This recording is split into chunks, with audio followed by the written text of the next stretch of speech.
You felt these feelings when you were younger. You did get married to a man. Yeah. Yes. How did that happen? Well, I think, people always talk about coming out, and I think they think about it in terms of like jumping through crepe paper and here I am, For me, it was more of a lot of going in, to, putting your foot in the water. How warm is it? Can I do this? Can you explain that a little further? Yeah. The first time I tried to come out, I had a lot of resistance from my mom, or the first time in my teens where I knew my parents knew. It became very clear to me in my mother's reaction that was something you just couldn't be. And so I went hardcore the other way, which is what happens to a lot of people. Well, I'm not that. Denial is not just a river in Egypt, as they say, and so I met my husband, who was my boyfriend, and I got pregnant, which is actually how we ended up married, to tell the truth. And I had my son the day before my 21st birthday.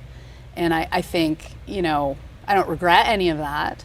He knew before I knew, I think, my husband, that, I was more attracted to women. And so it was a little bit easier when he was very understanding about that. So I was lucky in that way. Not everybody's as lucky as I was. But I think that's what happens to a lot of people. So you ended the marriage because of that reason? Or well, there were a lot of reasons. A lot of reasons, okay. There were a lot of reasons. So that's a good one. That's a good reason. That's a really good one. I mean, you can't, he could never have with me what he deserved to have, and I could never have with him what I deserved to have. So then what was your next step? What was your journey? Did you say, I want to meet somebody, or can you tell me about your first relationship with a woman? Oh God, my first, it's like it's like a twisted, my very first lesbian kiss, we'll say, my first girlfriend.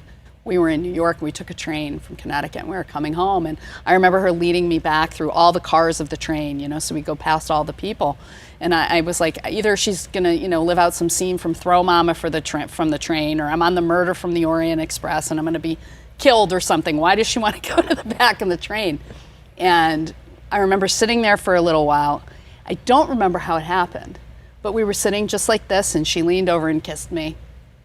And then I didn't really care if somebody killed me on the train, or if I got thrown off of it, because it was like coming home. It was just completely different. It was a very tumultuous relationship. She was not out. She's still not out, and that's 20 years ago. And so, like you said, it's a personal journey. It is. Journey. It's a personal choice and a personal journey. And, her family would not be overly accepting of that. And so there was a lot of that in my journey. So my journey wasn't just, here, I'm out. It was kind of, I'm out. Oh, now I have a boyfriend. Oh, I'm out. This would be easier, Yeah, and it wasn't hard for you. Tell the story about your father. How did your mom and dad react? When I finally really came out, I was 24. My father went into meltdown mode. He came home very intoxicated, threatened to kill himself, left the house, kicked me out of the house with my son. I was living at home at the time. And he was actually found in a car with a rifle, threatening to kill himself. When I came back, the funny part of this is, to my mother's house, when she called me, the cop that was there taking the statement was someone I went to high school with, not out to anybody. And here's my mom.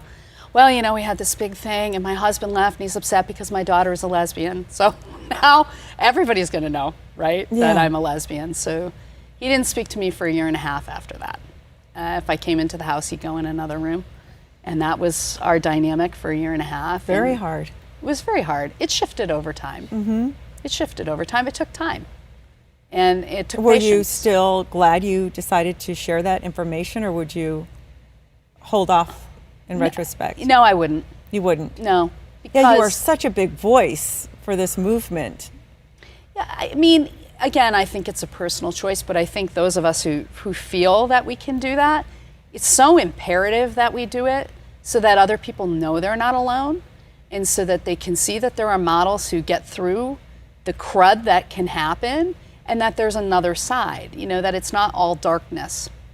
And that's very important to me, and that's why when I started writing, I like to be out there and I like to engage with people, because I remember when I first came out, and I've never been one to have big rainbows across my car or anything like that, But I do remember how profound it was for me to drive down the road and see a rainbow or a pink triangle on a car and realize I'm not alone. There are other people out there. And, you know, that was the 90s. It's a little different now.